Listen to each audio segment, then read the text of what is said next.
In the previous video, we have seen about the rise of capitalism. Now we are going to learn about the colonialism.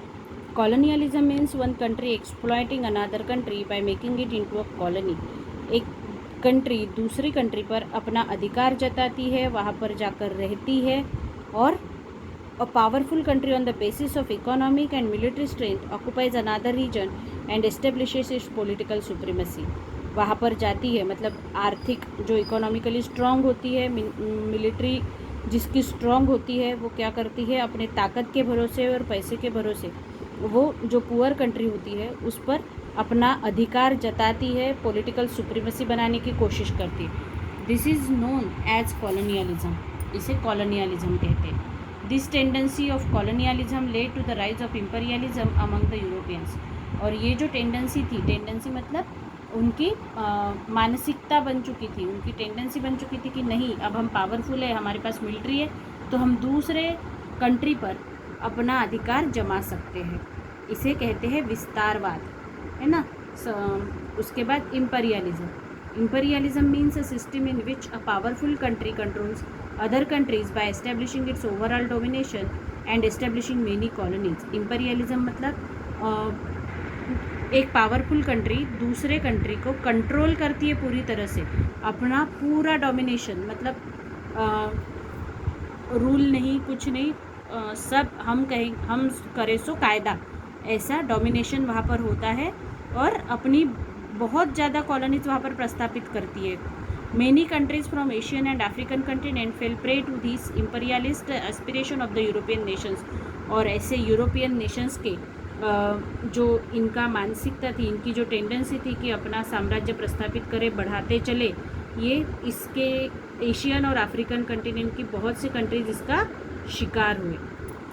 Imperialism और British East India company in India. Bharat में British East India company का विस्तारवाद. There was competition among European countries for acquiring trade monopoly in India. धीरे धीरे भारत में व्यापार बढ़ाना start हुआ. यूरोपियन कंट्रीज़ थे जैसे फ्रांस, पोर्तुगाल और इंग्लैंड और डच मतलब हॉलैंड. ये जो कंट्रीज़ थी, ये कंट्रीज़ भारत में अपना अपना व्यापार बढ़ाना चाहती थी, लेकिन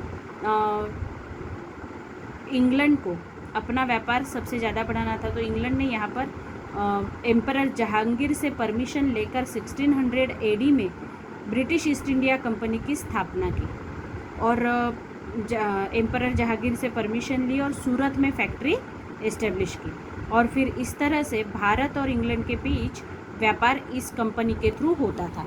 द ब्रिटिश फ्रेंच कॉन्फ्लिक्ट. और ब्रिटिश और फ्रेंच मतलब ब्रिटिश मतलब ब्रिटेन में रहने वाले और फ्रेंच मतलब फ्रांस में रहने वाले, दोनों यूरोपियन कंट्रीज़ थी.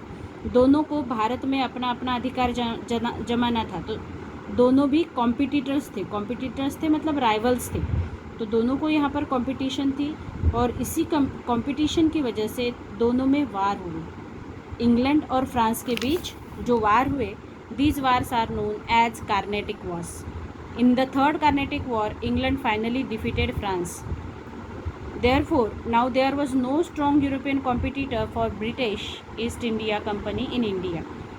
There were 3 Carnatic Wars, and in the third Carnatic War, France was defeated by England. England was the winner, and so France did not compete with the British East India Company later.